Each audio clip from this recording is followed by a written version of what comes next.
Graça e paz. Bom dia. Hoje eu quero falar sobre a Páscoa cristã. Quero ler 2 Coríntios capítulo 5, versículo 19, que está escrito: Deus estava em Cristo reconciliando consigo o mundo, não lhes imputando seus pecados, e pôs em nós a palavra da reconciliação. Então, neste final de semana agora, foi comemorada no mundo cristão a Páscoa. A Páscoa é uma importante festa para o cristianismo em geral. O termo Páscoa veio do hebraico e significa passagem ou passar por cima. A Páscoa foi instituída por Moisés para comemorar a saída, a libertação do povo judeu do Egito, onde serviram como escravo por um período de aproximadamente 400 anos. Portanto, a origem da Páscoa não é essencialmente cristã, mas judaica, e foi estabelecida bem antes do surgimento do cristianismo. A celebração da Páscoa, ela foi fixada no calendário cristão pelo Concílio de Nicéia, por volta do ano 325 anos depois de Cristo, sendo considerada assim a festa da libertação.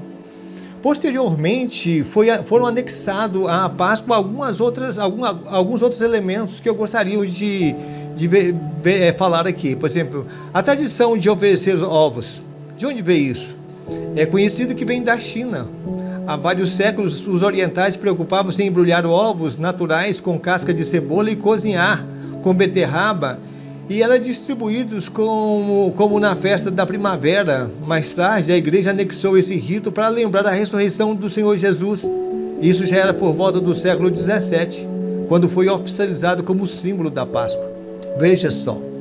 E numa questão de pouco tempo, os confeiteiros franceses tiveram uma ideia muito boa, brilhante ideia de substituir os ovos naturais por ovos de chocolate. Daí vem os ovos de chocolate. Essa ideia foi muito bem aceita e se tornou um delicioso e forte comércio.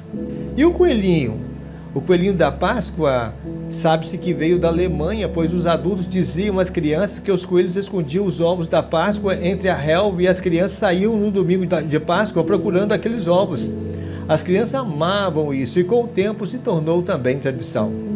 Assim como na festa de Natal, esvaziaram também o verdadeiro sentido da Páscoa e se tornou um forte comércio, sem levar em conta o que os pais da igreja quiseram comunicar ao adaptar ou anexar a Páscoa judaica ao calendário cristão, a adaptar a Páscoa judaica à Páscoa cristã. Na sexta-feira santa, como a gente coloca, sexta-feira da Paixão, é o dia em que nós os cristãos todos os cristãos celebram a morte do Senhor Jesus na cruz. E por fim, com a chegada do domingo de Páscoa, o primeiro domingo após a primeira lua cheia, que ocorre no início do outono no hemisfério sul, os cristãos celebram a ressurreição de Cristo. Que coisa linda! O Senhor Jesus participou de várias celebrações pascais na companhia de seus pais. Uma das mais memoráveis participações do Senhor foi aquela com os seus discípulos próxima à sua crucificação, quando o Senhor instituiu a ceia do Senhor. Nessa ocasião, o Senhor tomou o pão e, tendo dado graça, o partiu e disse que aquele pão simbolizava o seu corpo, e o cálice, suco de uva, simbolizava o seu sangue, que seria vertido na cruz.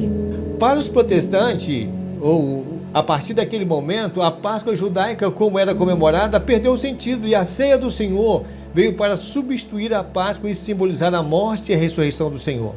Hoje, como cristãos evangélicos que somos, todas as vezes que participamos da ceia do Senhor, nós podemos trazer à memória o verdadeiro sentido da Páscoa. É como se na sexta-feira todos nós morrêssemos em Cristo para os nossos próprios pecados e no domingo ressuscitássemos em Cristo para uma nova e eterna vida. Romanos 5,11 diz que Deus, por meio do Senhor Jesus Cristo, nós recebemos agora completa reconciliação, morte em Adão e vida em Cristo. Porque o amor de Cristo nos constrange, diz 2 Coríntios capítulo 5, versículos 14 e 15, julgando nós que se um morreu por todos, todos morreram. Ele morreu por todos, para que os que vivem não vivam para si mesmo, mas para aquele que por eles morreu e ressuscitou. Vemos ainda 2 Coríntios 5, 21, que diz: aquele que não conheceu o pecado, Deus o fez pecado por nós, para que nele fôssemos feitos justiça de Deus. Colossenses 3,1 diz: Portanto, se já ressuscitastes com Cristo, buscai as coisas que são de cima, onde Cristo está sentado à destra de Deus. É uma ocasião muito boa essa celebração para que a gente possa evangelizar as pessoas e lembrá-las de que Cristo, Jesus Cristo, é o nosso Cordeiro Pascal e que Ele é o Cordeiro de Deus que tira o pecado do mundo. E ainda que Deus, em Cristo, nos libertou do império das trevas e nos transportou para o reino do Filho do seu amor. Como é interessante, então, a Páscoa, quando o verdadeiro sentido da Páscoa. Assim, então, uma feliz Páscoa para todos. Um grande abraço e até o nosso próximo encontro.